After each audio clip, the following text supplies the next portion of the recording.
So can you give me a little bit of history of the nursery, Plant Delights? Sure. Let's actually get inside and Sure. It'll be a little bit warmer to chat this morning. You didn't expect it was going to be this cold. No, huh? let's start in here. Okay. Oh yeah, this is what I'm talking about. Well, we have to make sure your thing doesn't fog up. Oh, yeah. That's right. Yikes.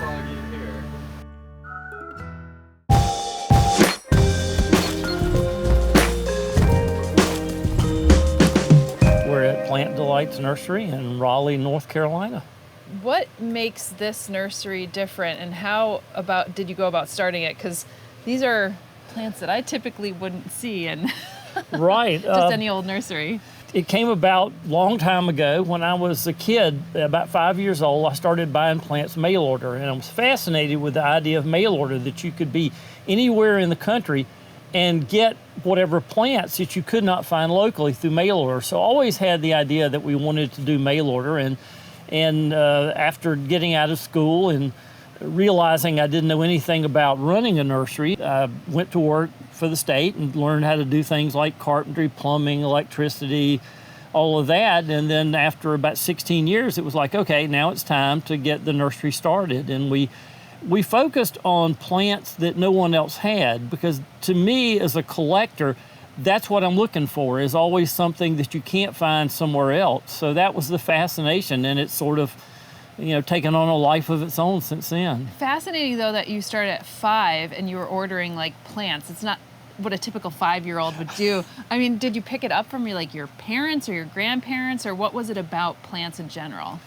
It was an odd set of genetics combined with the fact that I'm not a people person. I'm more of a plant person. So for those of us who are introverts and like to be alone, plants provide a great outlet for people like us. And so it was just, my dad gardened a little bit, but he wasn't very good at it. So we constantly fought about, I wanted to throw something out because it wasn't healthy. He wanted to keep it. Yeah. And he was a hoarder. So it was really interesting that I got the genetics, but yet we didn't see eye on how to garden. Right. What year did you start Plant Delights Nursery? The nursery was technically started in 1986, and I was part-time up until 1994, and then we went full-time. And it was always mail order from the get-go? We did. We started out doing mail order because we believe that plants belong to humankind. We think anybody anywhere in the world should be able to have access to any plant as long as it is propagated and not dug out of the wild. So, that was just important to us, that we be able to get plants, because there's nothing more frustrating than hearing about a plant and then finding out that somebody somewhere else has it and you can't get it. That to me is just the most unkind thing in the world. So our goal is to make every plant that we can possibly grow that has value. Now, we do evaluate it first, make sure it's going to grow well, figure out how to propagate it. But we just think everything should be available to anybody who wants it. And now we're standing in one of your greenhouses. We have a lot of it looks like agaves, maybe haworthias, haworthiopsis, all these different kind of succulent varieties. But you have quite an array of plants now. I mean, that dabble across many different families and genera and species.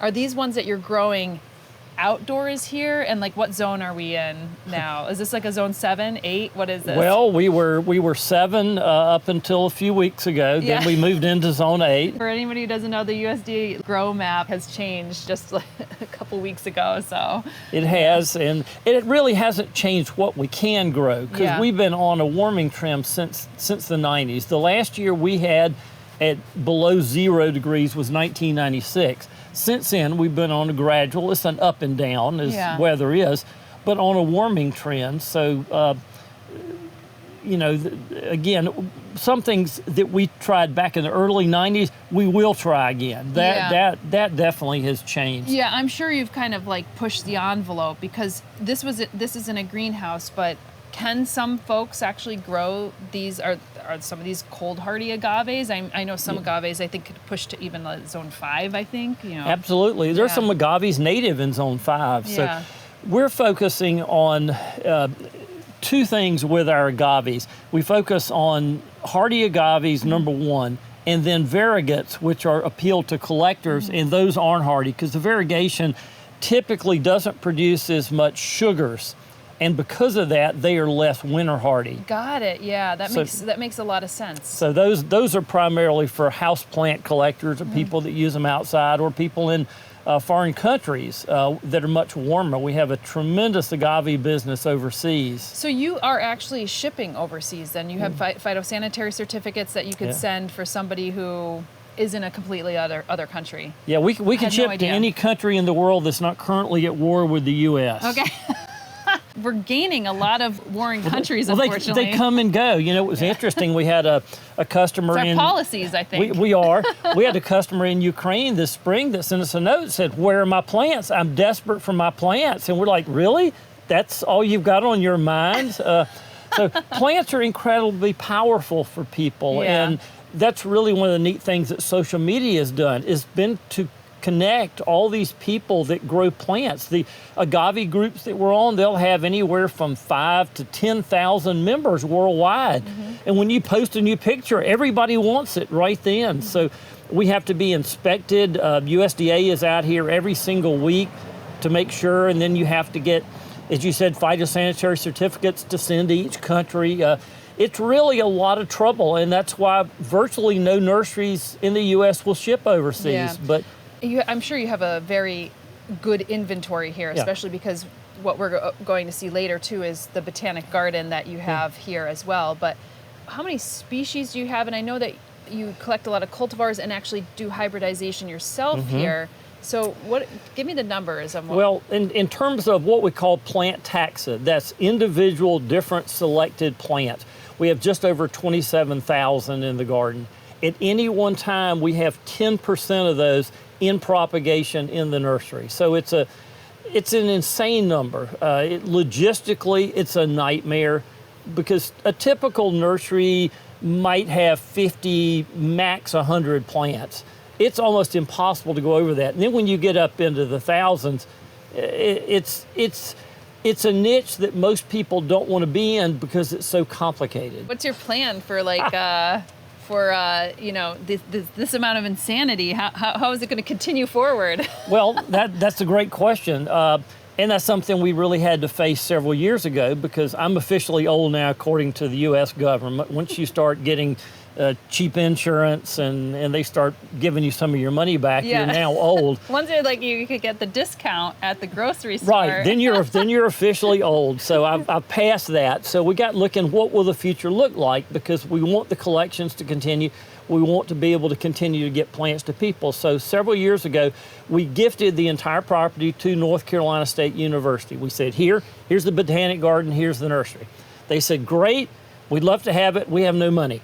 So we're going to set you up an endowment, and we're going to give you a hat that says fundraiser. And your job is to convince people that this is worth preserving and to put money in the endowment. So we've been raising money for that now. Not anything we can touch until the university officially takes over. Until then, we have to continue to run the nursery. But what will happen once we transition, we will then, we started a membership program this year, and we will get to the point when we transition that we will only ship orders to members of the garden. Oh, that's interesting. What an interesting proposition. I love asking these questions because there's a lot of creativity that could come out of it. And sometimes we think about these things when it's a little too late, you know? So it's very interesting to hear that that's how it's going to work and that the membership affords you the opportunity to have plants shipped.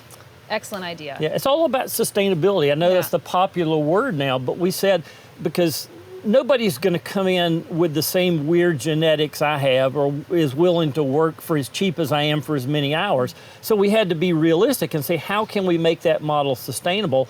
And that's what we feel like will work. Yeah. Well, take us through some of these plants. Just show us a select few varieties so that people could get a real sense of what you have here as far as genetics go. Well, a lot of these are things that we created. So a good example would be, here's a couple here. This is an agave. These are actually mangaves. Oh, yeah. So these you use two different Manfredia and agave together? So two different genera So it's hybridized the two. Now, what's interesting about a lot of these, both agaves and mangaves, is many of them never offset. And agaves are what we call monocarpic. They flower, they live their entire life to flower at one time, and then they fall over dead. So it's a little difficult to propagate something that never offsets. Right.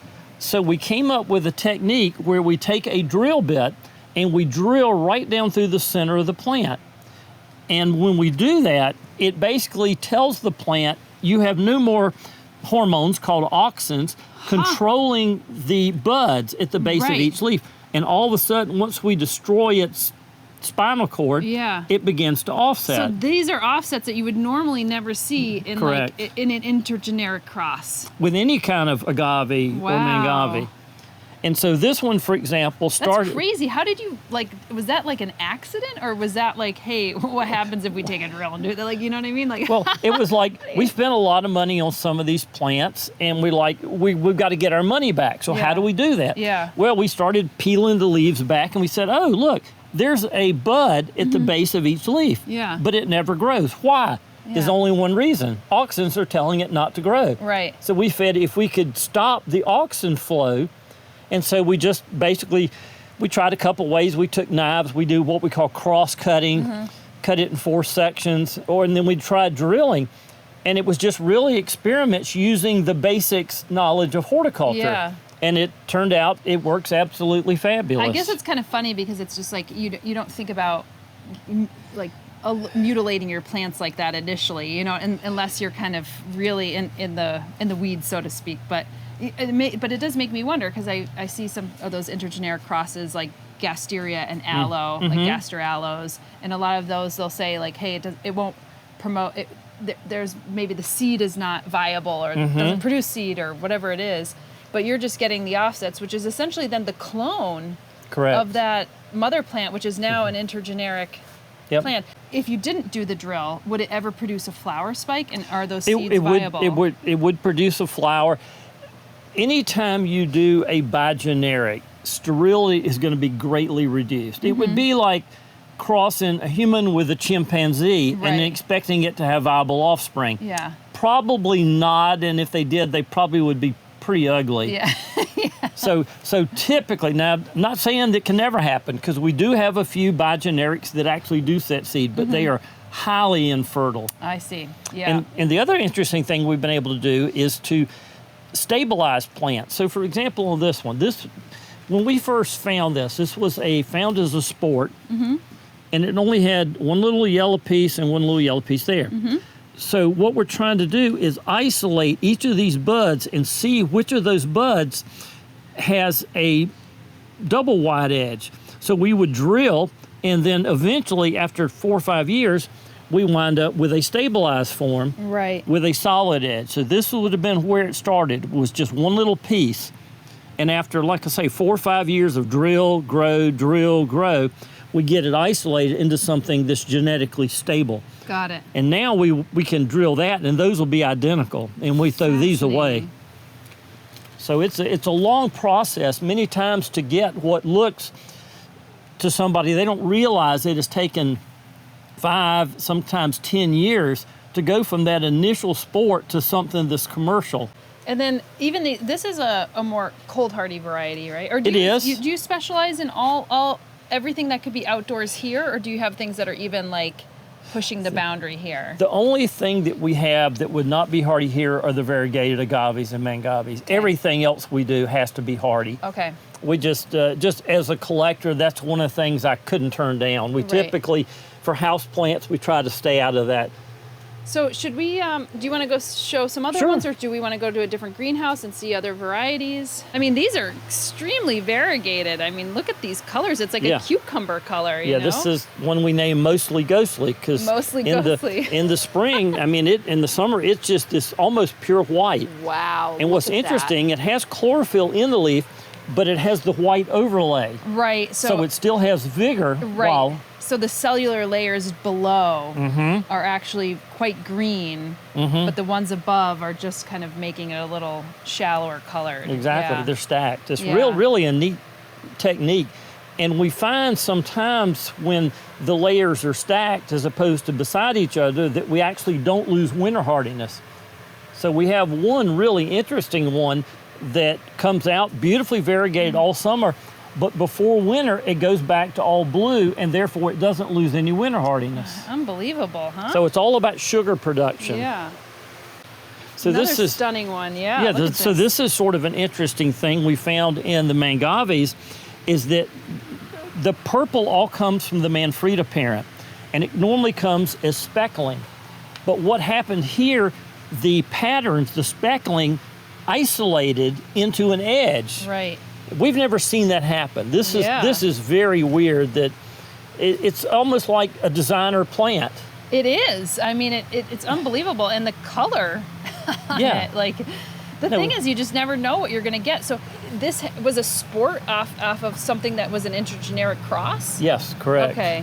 And then you just select for this over and over and over again through your like drill technique or however it is. Absolutely. Yeah, this was found by a friend of ours, Hans Hansen, who's a breeder we work closely with. And this started out with purple spots. And I probably have, let's see if I've got the original here. Probably, it wasn't this one, but it was very similar to this. And those spots just decided on their own to migrate to the edge. So, I mean, just what a winner.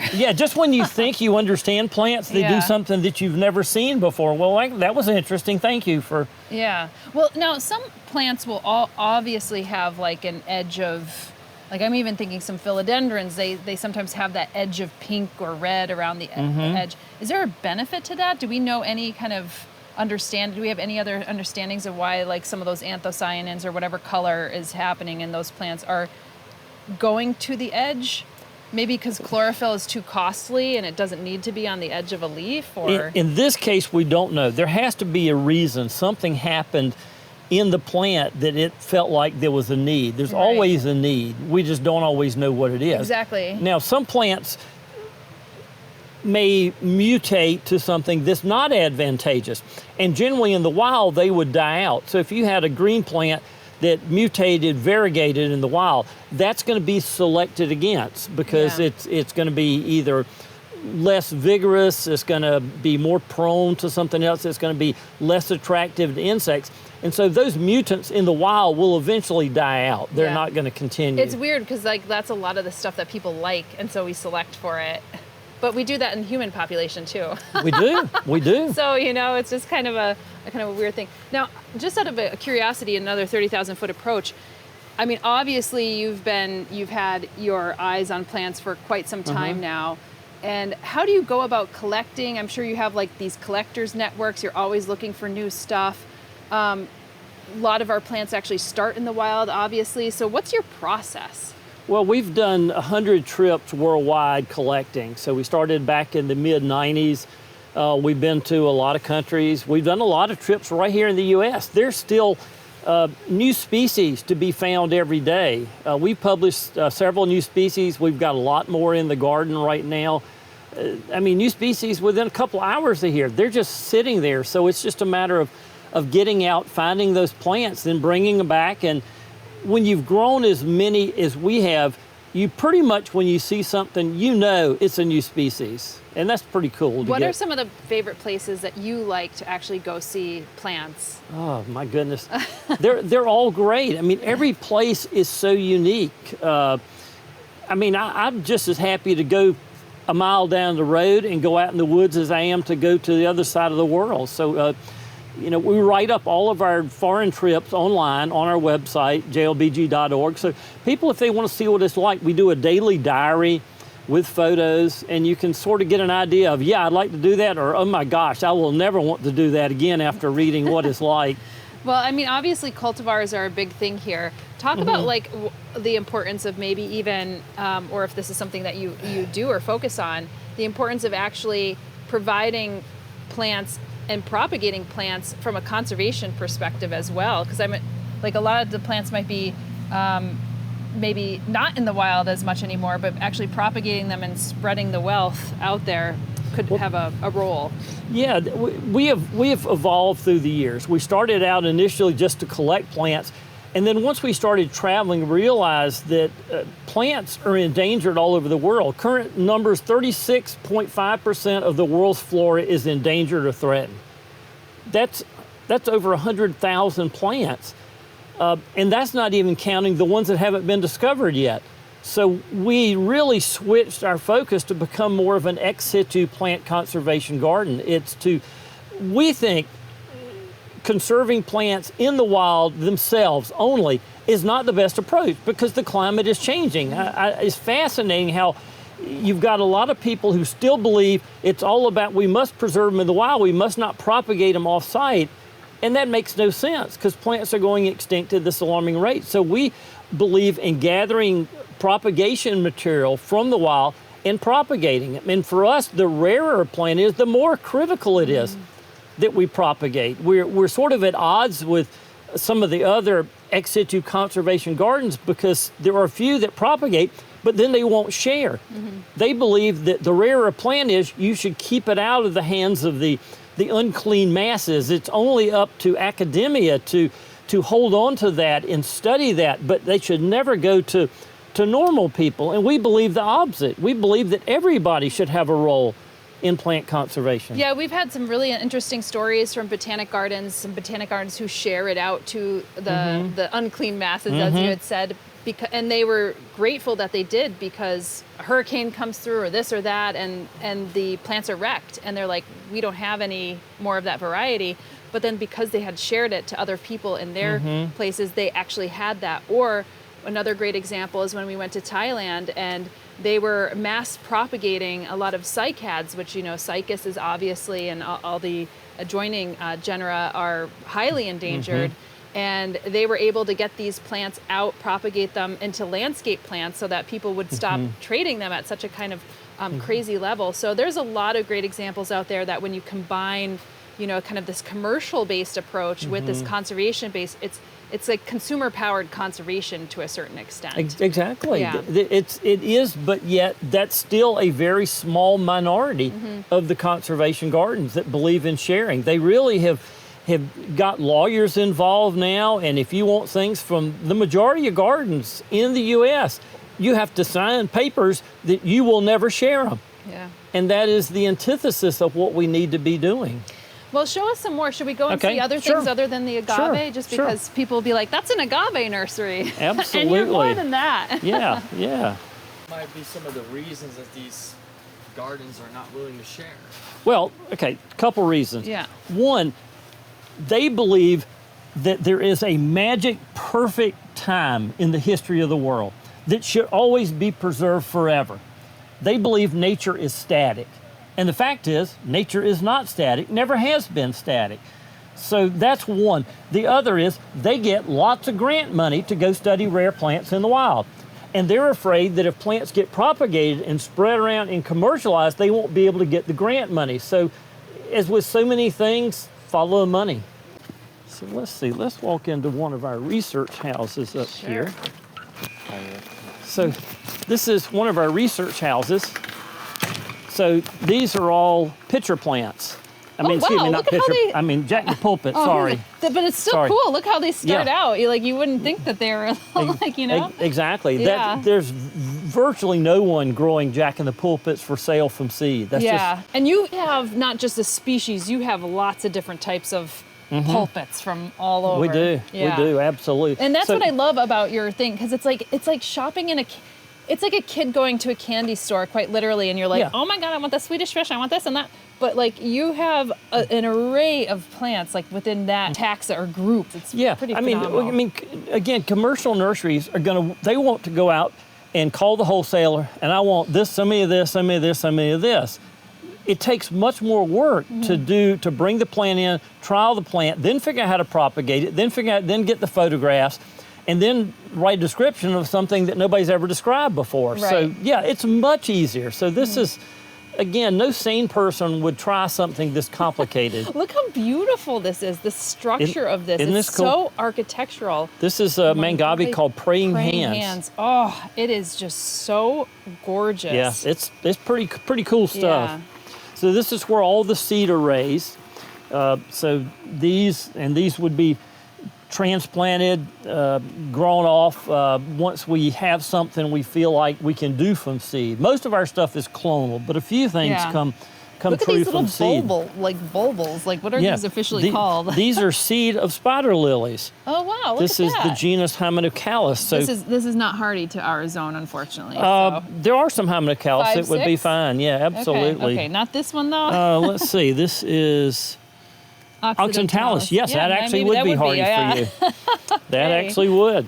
So this is this is where the first time we have one of something Yeah. in terms of agave, this is where we mutilate it. We call this our 50 Shades of Gray bench. This is our torture bench. 50 Shades of Grey torture bench. So you can see Yeah. we've just basically cut the centers out. Wow, unbelievable. And we're waiting for them to do. So This is so mind-blowing to me. So most everything here is a one of a kind, the only one Yeah. that exists in the world. So you're having a leap of faith to take a drill to the only plant that exists in the world. Yeah, I mean, tell me about it. When you're drilling, Yeah. do you have like 100% result? Like, because after you've tried it so many times, like, is it 90%? Is it like 75%? Because you're throwing your hat to the wind, like you said. We're pretty much at 100%, maybe 99%. As long as you wait till it's big enough. If you drill it too small, yes, you just killed it. Right. It just doesn't have enough mass. So we have to wait, and what we will do is I will wait till something is ready, and then I'll put a tag in it, and this tells our drilling crew that it's safe to come in and drill it at that size. So now here you have a floral stalk coming out. Yes, correct. Yeah. Would you have to cut this off first and then drill into it if you were to do that with this one? Yes, we weren't. Okay. When we flagged this, it wasn't flowering. So flowering. Can you eat this? It's just like an asparagus. It's Have you in the ever tried it? asparagus family. Have you ever tried eating? I have not personally. I have not been hungry enough to try one, but kind of like in theory, it should work. I know, because like when I see those really big agave, I'm like, and it's about to bloom, but it just still looks like a giant asparagus. I'm like, that could feed a family of 100. It could, absolutely. I don't know. But I thought you'd find this interesting to see. Yeah, absolutely. So here we've taken a lot off already, and so it's finally petering out. Those would be Yeah. the last ones to come off of that. But we've been taking them off that for almost a year. That's crazy. So that becomes your mother plant. You see one here, kind of in the process of just having, Exactly. these. I have never seen this technique before. I think this will be mind blowing for most people. Yeah, it's pretty And neat. It allows you to kind of like experiment, and it seems. I think everybody feels like a lot of their plants are so precious, especially because you might have one of or like two of. Yeah. So having to go and do that experimentation is just like, it doesn't cross many people's minds. We've had a couple of collectors that had a one-off, and they could not do it. They didn't have the stomach to do this, so Yeah. they sent the plant to us, and we drilled it for them. And then 2 years later, we send them back their plants. Amazing. That's So, crazy. yeah, Will the plant fully recover after you drill it once? No, once you drill it, Once you you drill toss it, it away. So once that finishes, and once I get every single bud off that, we will throw the parent away. Yeah. It just has no value But at that point. how many pups can you get off of it initially? Well, like, it probably depends on the size. but- Typically, you get one per leaf. Okay, so got it. everywhere there's a leaf. But if Okay. you take them off early enough, you can actually get a new bud to form at the base, and then you can double the leaves. Right. Okay, that's cool. Look at this one. This one's exquisite too. Yes. And this is as slow as it gets because Yeah. it has so little chlorophyll. Yep. It's just painfully slow to grow. This is one we've been trying to get up enough to offer for probably 20 years now, and we have yet to get there. So What do you do with something like this, where it's like this rosette shape? So this type of agave, this is Agave istamitsis. This one you have to get in and just take a knife. We use what we call a Ginsu knife. They sell them on late night TV for cooking because you can never dull them. We take it and just slice right down through the middle and then start popping them off. You have to. Your main plant is destroyed. Yeah. Yeah. But So you just- you can't get too precious about it, I guess. 'Cause, like, you could be like, that's such a beautiful form. It It's is. like a cauliflower, but then you're like, And if your goal is to keep it for yourself, Yeah. that's great. yeah. But if your goal is to share it with others, you have to go in and sacrifice this beautiful plant. Right. Yeah, so that's This looks powdery. yeah. So this is one we're going to have to go in at some Yeah. point and cut this. It needs to get a little bit bigger. I'm not Yeah. comfortable with it being big enough yet. But Now, will these produce viable offsets even though it's like the chlorophyll is very low in it? it still Okay. will. As long as it has a leaf on it, it has Yeah. a bud there. Wow.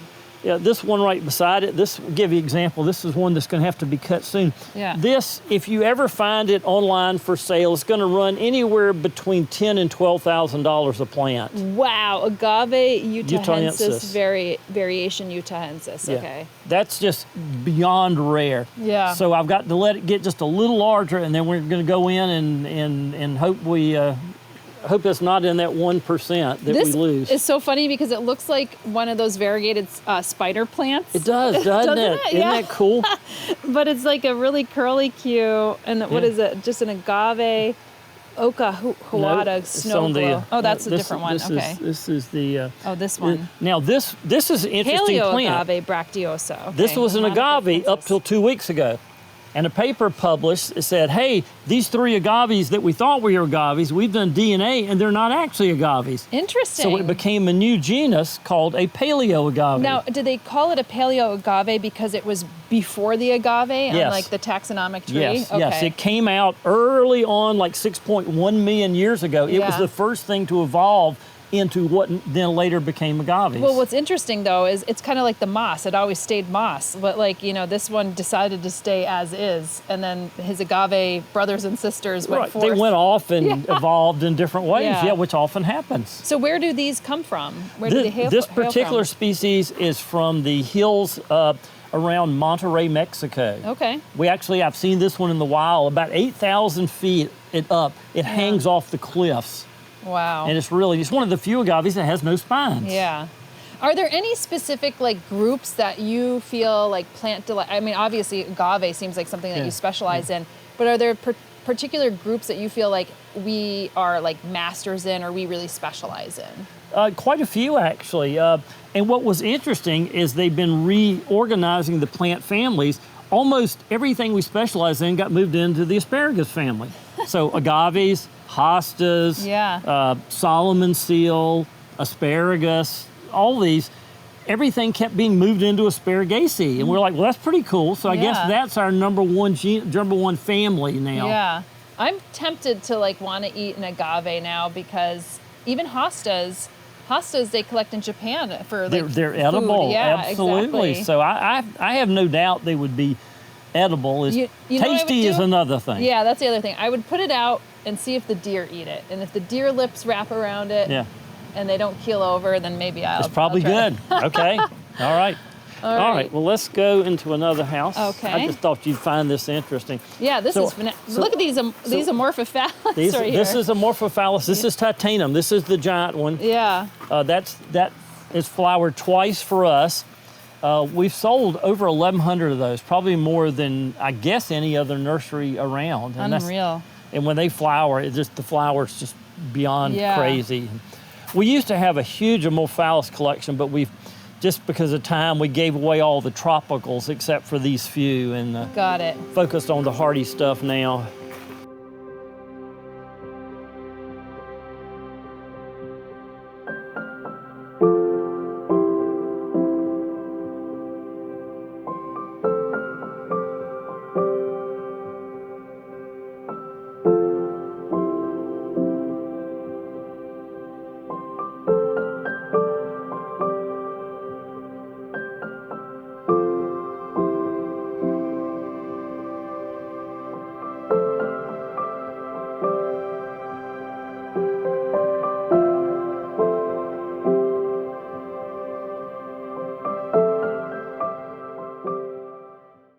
This is our staging house. So everything that's getting ready to be shipped is staged in here. So the orders are, hey. Hi. This is the orders are pulled in here. So we're just getting ready to start our busy shipping season as the weather warms. And so this house will be wall to wall with orders. Yeah. And how do you go about I feel sorry for the folks who have to kind of pull the plants. You know what I mean? Like you'd be like, what house was that in? Like, I mean, you must get good after it after a while. Well, we have a new shipping team mostly each year. Yeah. So you've just joined us. So you're saying there's high turnover? Well, yes. Sometimes we'll get lucky and have somebody come back for 5 to 7 years. But this year, I think we've got mostly new folks coming in. And they're just learning the process. Right. So and then we ship everything out of this everything goes out of this one garage. Okay. So every single plant that leaves the property ever has gone out of this one little building. So we really are a very small boutique nursery, because typically There seems to be a lot of people here, though, you know, for... there's a lot of people. Yeah. It takes a lot to run something this complex. Yeah. This is so everything that's going out, this is how the orders are processed. Yeah. So they're pulled, brought in here, and this is our shipping team, and they're making sure everything is packed right, and so the dirt won't fall out, so the plants will be alive, so the moisture's right. Right. And like, if I'm in the zone 5 now, you wouldn't Yeah. be shipping to me quite yet. No, unless Yeah. you had a special request and you were willing to sign in and say, hey, I realize there's a risk shipping to zone 5 right now, Right. but I want to do it anyway. We used to have that with Martha's folks. They would be wanting to ship a segment, to shoot a segment, and we're like, we can't ship to you, you're too cold. No, we'll risk it. Yeah. And we'd have to put heat packs in there it, and yeah, which is common now. Yeah. ship it up to things like that. But we prefer not to do that. Right, right. I mean, it just, I look at it, I'm like, it is example of those agaves, it takes forever for that thing to grow out into Right. like any type of size. Yeah, yeah, and we really care about the plants, so Yeah. we don't want you to be killing your plants. That's Yeah. our preference. Yeah. All right, let's go in one more house. And Sure. we'll look at the epimediums. Look I how know. It's like their incredible they time are. at this moment. You saw Oh some of my- the yellow guys under Oh my there. God, they're just so amazing. So this is one of our sun houses. So these are all the plants that will be pulled. So we go through down below where they're actually grown, and we make sure we're getting only the best that's ready to go, and those get pulled up here. And this is really helpful. You have all the care and Yes. the photos and everything. So Yeah, this helps our pullers to learn the plants. Yeah. And then when we open up to the public, we do 2 open houses 4 times a year. So each season we do 2 weekends. The public gets to come in the same house, oh right. and so it's already set up for them. So they get to pull the plants too then. They get to pull themselves. If Yeah. you come here in an open house, you get to pull whatever plant you want. My goodness, if I lived down here, Oh, we would it's- be in We have a trouble. problem. We would be in trouble. You wouldn't believe the people that come from the Rochester area Yeah. down here for open houses. Yeah. And I mean, I would tell my dad, I'm like, get that CDL license ready, Dad. yeah, yeah. It's really, we got one gentleman that drives up every year Yeah. from Mississippi for open house. Every single open house. Yeah. He'll drive up and he drives right back. Oh my goodness. And so it really is a neat opportunity for people. See, I think of this as a customer. If I was a kid and I had the opportunity to go to my favorite mail order and pick out plants, oh my God. Yeah. So it's about, fulfilling that desire that I had, that there was no place that allowed me to do that. Tony has a 5-year-old, his 5-year-old spirit, like right Yes, in here. You know what I absolutely. mean? That's how he's approaching this whole thing as his 5-year-old self. Without question. I mean, I know what got me excited. And see, this is why we don't ship things out of coolers like most mail orders do. You're right. Because when you get a bag with roots in a cooler, Yeah. how exciting is that? Yeah. To me, you are ordering yourself a Christmas present. Yeah. And when you get it, I want you to pull this out and say, wow, I'm excited. That opening of the box, there's nothing like that. And when you are excited and you open and you find a bunch of stuff that's in a bag, it's like, really? Yeah. That just doesn't have the same level of excitement. Well, I always find it interesting because when I go to your site and I'm shopping on Plant Delights Nursery, I'm, you're in your zone, and sometimes you'll have a note, maybe zone hardy to zone 6, maybe hardy to zone 5 or whatever, and I'm Yeah. like, I want to try it because I'm also the type of person who I'm like, let's just give it a whirl. And sometimes we don't know, but we Yeah. have to be honest. When you're offering something that's never been offered before, you don't know how hardy it is. We're going to give you our best guess, but we're not going to make up something. I've ordered from enough nurseries, I think they have a stamp that says on 3 to 9, and they just stamp it on every plant. And realistically, there's not many plants that are zone 3 to 9. So yeah, we try to be very particular and say, yes, this, and many times we'll upgrade over the years when people call us, and we'll often get calls and, you've got this as zone 7, well, I'm in zone 5. Okay, question, what is the coldest temperature you recorded without snow cover? And if they say 0, I say, well, sorry, that's the zone 7 temperature. But if they can say -20 and we had no snow cover, then yeah, let's change the zone. Yeah, exactly. Well, thank you so much for this tour. This is just absolutely phenomenal. I just want to shake your hand. Oh, bless you, This bless is like, you. For somebody who, just loves plants as well and loves getting interesting in new varieties, this is just, I feel like a kid in a candy store, just Good. as you said. That's what we love. Thank you. If you'd like to see how Tony has planted up and designed the landscape around the nursery, then you must see our tour with him on the 28-acre Juniper Level Botanical Gardens, which will be on our sister channel, Flock Finger Lakes. In the meantime, if you're liking the videos we produce, then take a moment to like, subscribe, and hit the notifications button. A little bit of your effort really helps us grow and allows other plant lovers and future plant lovers to find our content. See you here in the next video and on Flock.